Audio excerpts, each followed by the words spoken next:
Good morning friends. Daily current affairs दैनिक रोजगार समाचार के इस सेशन में आप सबको एक बार फिर से खैर मकदम हार्दिक स्वागत, मोस्ट वेलकम। अवर अधीन सेवा का परिणाम जल्द जारी करने की मांग, प्रदर्शन। ये न्यूज़ है यूपी ट्रिपल एससी से। अवर अधीन सेवा प्रतियोगात्मक परीक्षा 2019 का अंतिम परिणाम घोषित न किए जाने से नाराज अभ्यर्थियों ने सोमवार को पिकअप भवन स्थित उत्तर प्रदेश अधीन सेवा चयन आयोग के कार्यालय पर धरना देकर प्रदर्शन किया। अभ्यर्थियों ने बताया कि दस्तावेज सत्यापन का कार्य पूरा हो चुका है, लेकिन 1861 अभ्यर्थियों को डाटा फीडिंग का कार्य पूरा कर अंतिम परिणाम जारी नहीं किया जा रहा है।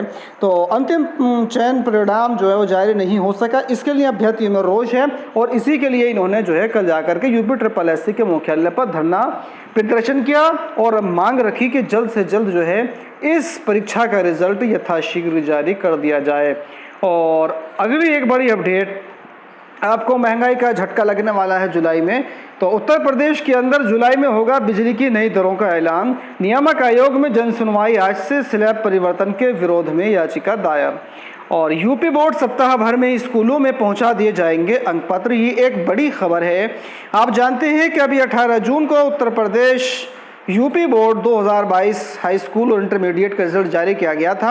अब जो उनके अंक पत्र हैं वो एक सप्ताह के अंदर, एक हफ्ते के अंदर सभी स्कूलों में भेज दिए जाएंगे। उसके बाद आप अपने अपने ये हाई स्कूल और इंटरमीडिएट के जो सर्टिफिकेट और मार्कशीट हैं वहाँ से अपने स्कूलों से प्राप्त कर सकते हैं एक हफ्ते के बाद।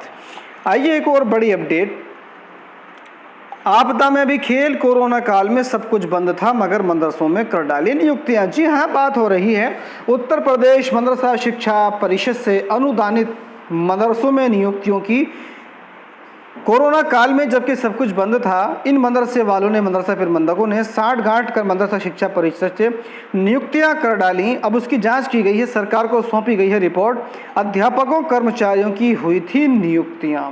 देखते हैं अब इस पर जो है क्या फैसला लिया जाता है। और एक बड़ी खबर, टीजीटी में पदों को बढ़ाने को लेकर के, तो टीजीटी जीव विज्ञान में सीट बढ़ाने को शिक्षा निदेशालय पहुंचे हैं प्रतियोगी। आप जानते हैं कि अभी उत्तर प्रदेश माध्यमिक शिक्षा सेवा चयन बोर्ड ने यूपी टीजीटी और पीजीटी का विज्ञापन जारी किया था। इसके अंदर कुछ विषयों की जो सीटें हैं बहुत कम हैं और कुछ विषयों की जो सीटें हैं वो सिरे से हैं ही नहीं। तो ऐसा ही एक विषय है जीव विज्ञान, जिसमें टीजीटी के लिए 50 सीटें रखी गई हैं, लेकिन अभ्यर्थियों की मांग है कि अधियाचन के सापेक्ष जितनी सीटें जो हैं वो दी गई हैं उसी के अकॉर्डिंग यहाँ पर जो है सीटों की संख्या बढ़ाई जाए, 50 से ज़्यादा बढ़ाई जाए। लेकिन कुछ सब्जेक्ट ऐसे हैं जिनका जो है कोई सीट ही यहाँ पर नहीं दी गई है, लेकिन फिर भी वो जो है आराम से बैठे हैं, उन्हें कोई मतलब नहीं है कि सीट आए ना आए। जैसे कि एक उर्दू विषय है, अगर वो चाहें तो इन टीजीटी वालों के साथ मिलकर के धरना प्रदर्शन में शामिल होकर के अपने विषय की मांग कर सकते हैं कि हमारी जो है वो सीटें निकाली जाएं या हमारी सीटों की जो है वो संख्या में बढ़ोतरी की जाए। लेकिन आराम तलबी इतनी है कि क्या ज़रूरत पड़ी है। आइए एक और बड़ी अपडेट की तरफ आपको लिए चलते हैं। ज़्यादा पद मांगने पहुंचे टीजीटी जीव विज्ञान के प्रतियोगी। आज ये जो कवरेज है कि अखबारों में बहुत आराम जो है प्रमुखता से जो है छापी गई है, तो ये भी न्यूज़ जिसके बारे में भी बात कर रहे थे वही है। जीव विज्ञान संघर्ष मोर्चा के अध्यक्ष जितेंद्र यादव ने बताया कि पिछले दिनों इसी मांग को लेकर अपर शिक्षा निदेशक माध्यमिक डॉक्टर महेंद्र देव को ज्ञापन दिया गया था। उन्होंने आश्वासन दिया था कि अगर अधियाचन में गड़बड़ी हुई है तो उसे ठीक कराने के लिए पत्र भेजा जाएगा। इस संबंध में अब तक कोई पत्र जारी नहीं किए जाने पर सोमवार को प्रदीप वर्मा यहाँ पर दिए गए निदेशालय पहुंचे हैं और वहाँ पर जाकर के मांग की है कि हमारी संख्या में जो है वो अधियाचन के अकॉर्डिंग जो है वो सीटें निकाली जाएँ टीजीटी बायोलॉजी के अंदर। और बीएड प्रवेश परीक्षा में इस बार भी निगेटिव मार्किंग होगी। अगर आप उत्तर प्रदेश संयुक्त बीएड प्रवेश परीक्षा में सम्मिलित होना जा रहे हैं तो अब आपको ध्यान रखना होगा कि बीएड की प्रवेश परीक्षा में इस बार भी निगेटिव मार्किंग रहेगी। और स्क्रीनिंग परीक्षा के बिना सीधे इंटरव्यू में भर्ती पर विवाद, अर्थ एवं सांख्यिकी अधिकारी के 25 पदों पर भर्ती को लेकर उठे सवाल, 27 से साक्षात्कार।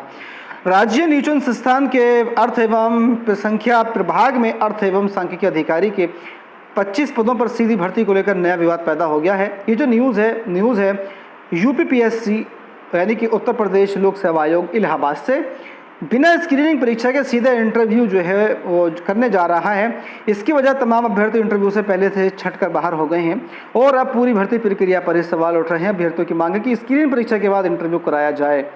और अग्निपथ संपत्तियों के नुकसान का हो रहा आकलन वसूली की जाएगी जल्द।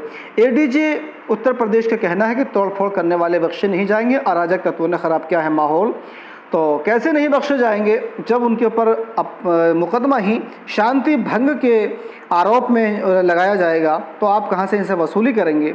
और इसमें जब जितने भी युवा शामिल हैं, अब इनसे जांच करना बहुत कठिन काम इन सब के लिए हो सकता है। लेकिन एक बार फिर से मैं अपील करना चाहूँगा अपने युवाओं से कि आगजनी और पथराव का रास्ता छोड़ करके अब जो अग्निवीर योजना है, अग्निपथ योजना है, इसकी भर्ती के लिए अधिसूचना जारी कर दी गई है। इन सब को छोड़ करके अपने तैयारी में लगें, सरकार को जो फैसला है उसके साथ रहें, इसकी मुखालफत ना करें। आइए एक और बड़ी अपडेट की तरफ आपको लिए चलते हैं। ऐलान, थल सेना ने आवेदन प्रक्रिया के लिए अधिसूचना जारी की। 8वीं पास को भी मौका है। कल अग्निवीर भर्ती के लिए थल सेना ने अधिसूचना जारी कर दी है और इसमें सेना में 5 श्रेणी के अग्निवीर रखे जाएंगे। इसकी जो पूरी जानकारी है वो अधिसूचना में बता दी जाएगी। यहाँ पर सिर्फ इतना बताना है कि थल सेना में भर्ती के लिए 5 कैटेगरी हैं और इसके लिए अधिसूचना जारी कर दी गई है। 70,000 अतिरिक्त पदों पर भर्ती शुरू करेगा एसएससी। जी हाँ, बड़ी खबर है।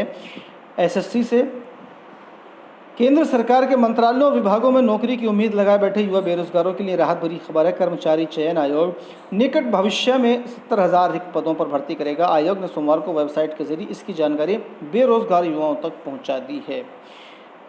तो दोस्तों, इस वीडियो में इतना ही। मिलते हैं कोई नई वीडियो में। वीडियो अच्छी लगी तो लाइक कीजिएगा, शेयर कीजिएगा और चैनल को सब्सक्राइब करना ना भूलिएगा। Thank you.